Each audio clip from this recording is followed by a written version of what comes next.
That's Nick. And that's Joseph. And today we're here to talk about Late Night with the Devil from filmmaking duo Cameron and Colin Cairnes. It premiered at the 2023 South by Southwest Film Festival, which is almost a year to the day of its theatrical release on March 22nd, 2024, courtesy of IFC Films. Do you know these directors' other films? I'm familiar with their debut, which was 100 Bloody Acres, 2012 title, which starred Angus Sampson, and I remember not caring for it. Their 2016 follow-up was called Scare Campaign, which is also television related, as is this film, and I have not seen that. What is this movie about? A live television broadcast in 1977 goes horribly wrong, unleashing evil into the nation's living rooms. What is your pull quote? The sleaze and cheese of the 1970s provides an intriguing, if sometimes overwrought, platform for Satan's questionable aims in this mixed offering. Mine. Late Night with the Devil is a novel, if not jumbled approach to a familiar story that is certainly worth your time. Yeah, starting with the premise, I don't know if that's completely accurate. No, and it's had, a fantastic buzz since it premiered a year ago. Stephen King very notably endorsed it, although that doesn't really mean anything to me. So maybe my hopes were already a little bit high for the film.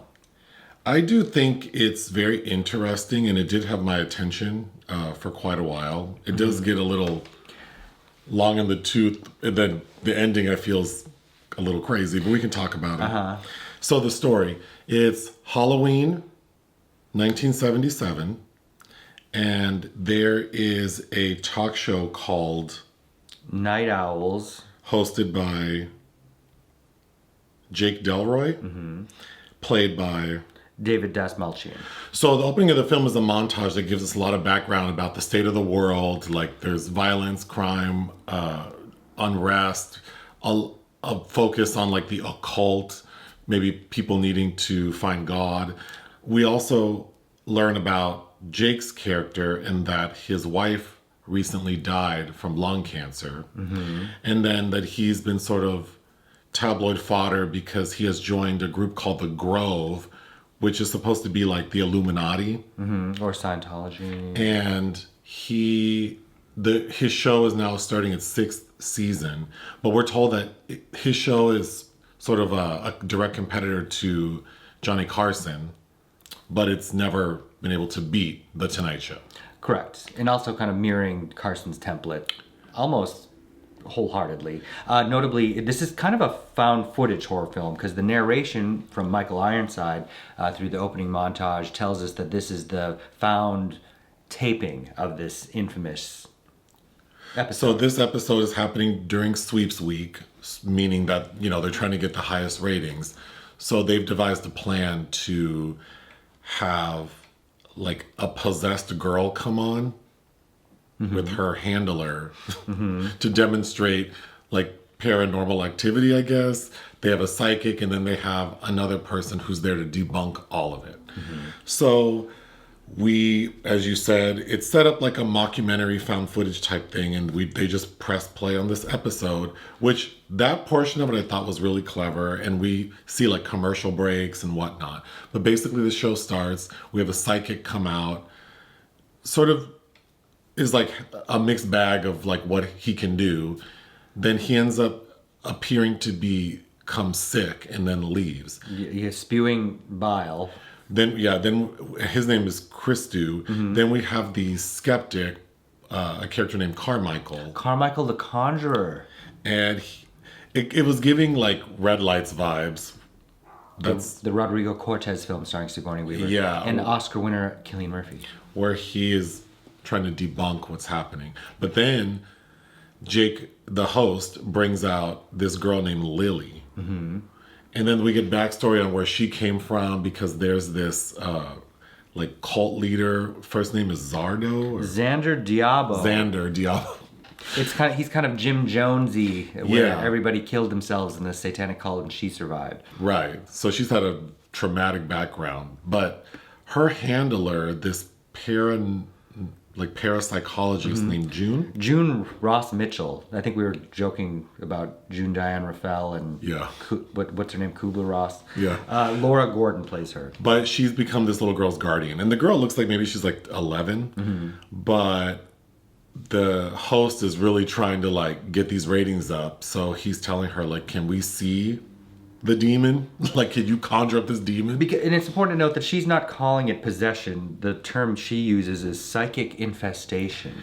So she agrees, but you know, she's very skeptical. Like, this is not the ideal scenario. There's a lot of hostility with this skeptic. Like, I don't know if I should do it. Please do it. Okay, I'll do it.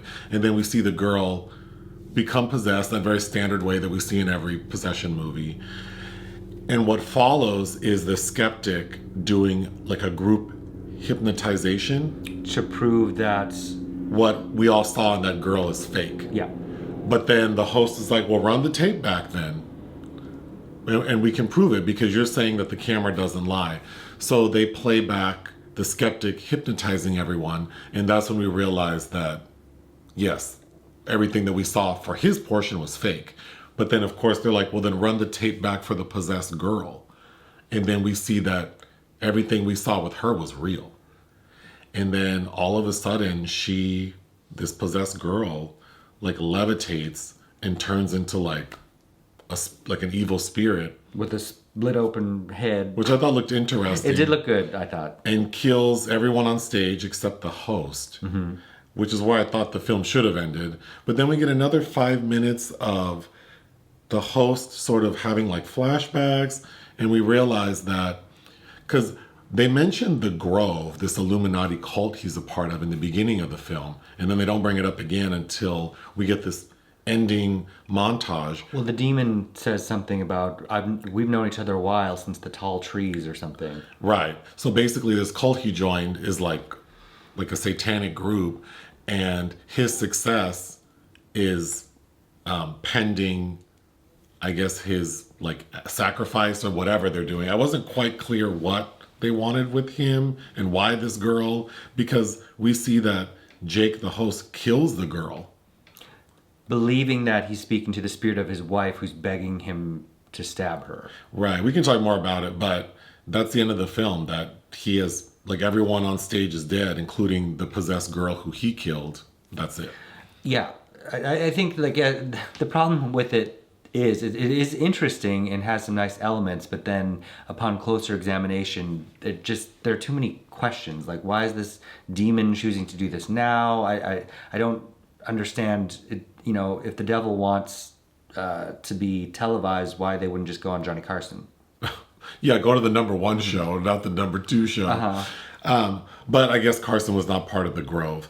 I like the setup because the opening with the state of the world and Jake's career and the fact that his wife died from lung cancer even though she never smoked, and him being a part of this cult, I think was a very effective way to set up the inevitable.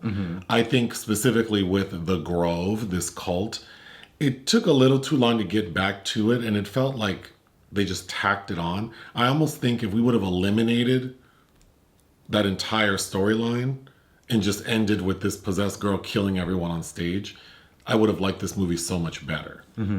But because of it, it does feel a little jumbled. Well, because then even that way it would have wider ranging subtext about how we're consuming television and allowing it to take over our lives by the 1970s. Well, and then I thought, if we would have maybe, it feels like it should be more satirical, something. I was also saying I thought it might be fun if it would have had an angle like that movie, The TV Set. The TV Set with Sigourney? Yeah.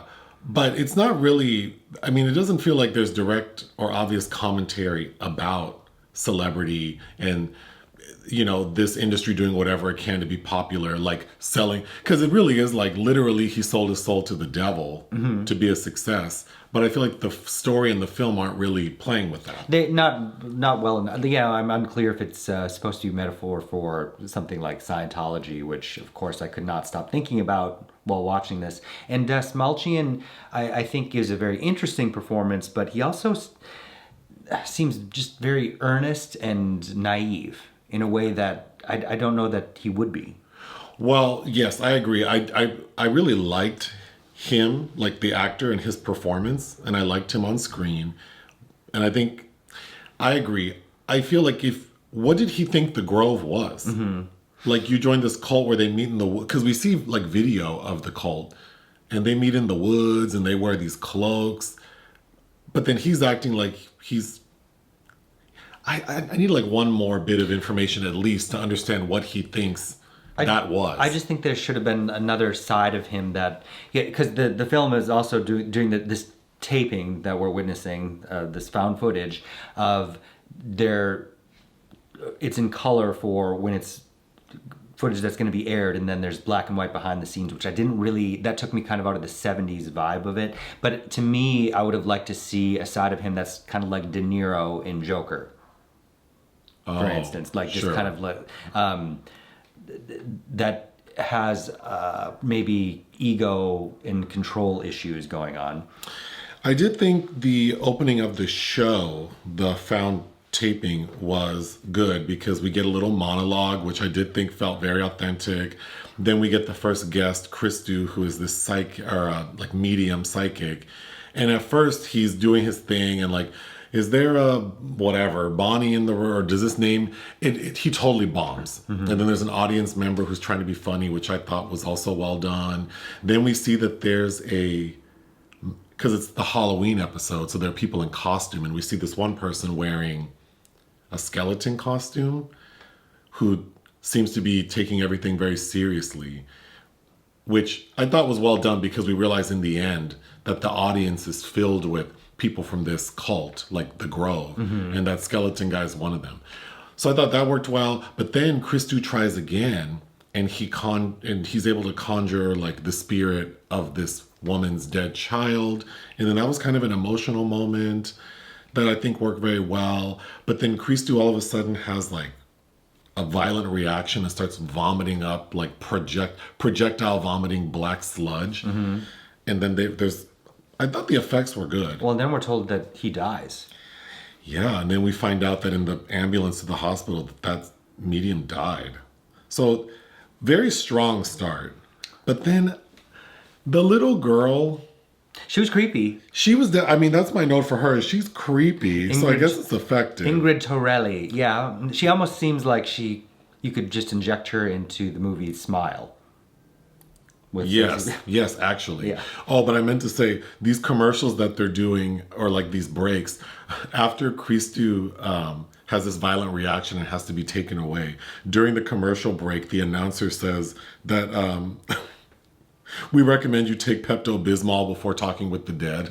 I thought that was funny. So the parapsychologist and the skeptic Carmichael, they're going back and forth almost immediately, and I thought that was a little like heavy-handed and like a little crunchy. I agree. And then what also kind of took me out several times is, especially at the point where like, can we play back the footage? Is like during the taping of the show. It just doesn't feel. The suspension of disbelief is too great sometimes, I think. Yeah, I think specifically with playing back the tape, it almost would have been fun if we found that footage and played it, because in reality, they're playing the footage back to the people on stage in the audience. Yes. But as the people watching the movie, we've already seen this footage, so they're showing it to us again. And with technology that I'm not sure they might have had. Yeah, it was very rapid, and they had like the picture in the picture. I don't know if that was available in 1977, but so the girl says that she calls her demon Mr. Wriggles. I thought that was creepy too. The way she describes how it wriggles in and out of her mind. And then when Jake, the host, is asking, well, can we just get a little bit? You were like, he just wants a peek of Satan. Just give me a peep of Satan. Just a little. A piece of a burger. Like, that's not how that works, right? I thought that was, because then the parapsychologist is acting like that's possible. Like that she has control of the devil and this girl. Which makes no, because she also has something around her neck that she uses to keep the demon, the psychic infestation at bay. And also what doesn't make sense about that is we learn that she's basically the guardian of this girl and their family. It's like, well, why would you drag this little Rhys girl out here on television anyway? Then? Yeah, if you care so much about her, why are you like this dog and pony show? But you were the book that she wrote, Conversations with the Devil? Or Talking with the Devil. I think it's Conversations. Yeah. Because that would be a nice memoir for myself. a married couple. Yeah.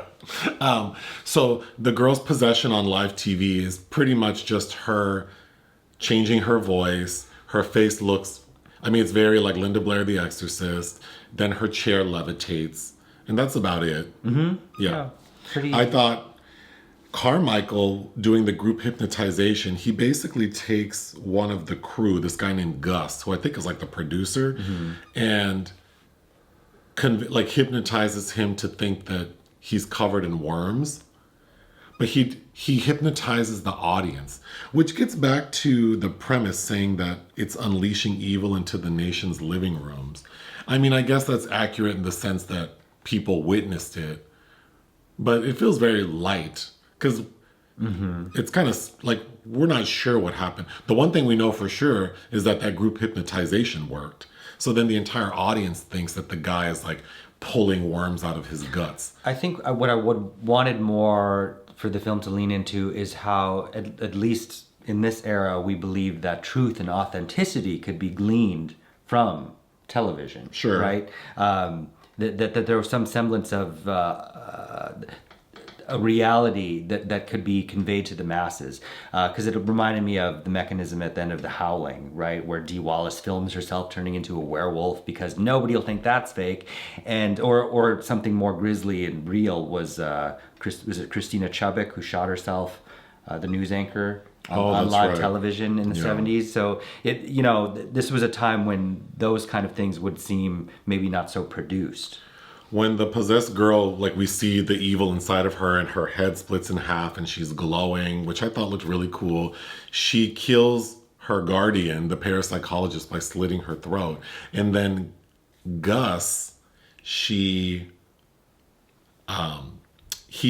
holding a cross up to her saying the power of Christ compels you. Which is very The Exorcist. But the littlest cross you might have ever seen. And then she snaps his neck. And then Carmichael, who throughout the entire show was saying, if anyone can prove to me that any of this is real, I have a blank check here for $100,000 I'll give you. And then halfway through the show, he's like, I'm upping it to $500,000.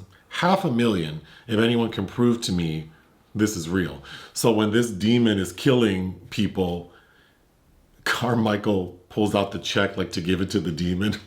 And the demon like disintegrates it and then also like disintegrates Carmichael. Yeah, he basically melts. Yeah. So I thought that was kind of fun. And I really do think would have made the perfect ending had we not introduced this idea of this Illuminati, the Grove. So now we have to address it in the end. And that 5-minute sequence after the demon kills the people, it almost felt like if this were a DVD and they took all the bonus like deleted scenes and put them together. And then that is punctuated at the end with Jake being told that this is the price you're paying for the success the Grove is giving you. And then we see the members who are in the audience like walk him away. I really do think that we should have maybe focused more on the Grove, and then we didn't need his wife dying of lung cancer. Because we spent quite a bit of time with that. Well, I just don't know why it has come back to her being the image with which fools him into killing the girl. I don't know why she has to die, or there's just no real rhyme or reason, because the demon has saved her from mass suicide already. So why now? I think somebody should have consulted John Travolta or Tom Cruise. Oh God. What would you give Late Night with the Devil? I think that it shows a lot of promise, especially considering what I remember of these filmmakers' first film. 2.5. I think it's fine and it's worth a watch. I would give it 2.5 out of 5. Anything else? No. Join us on Patreon and listen to our podcast. Bye.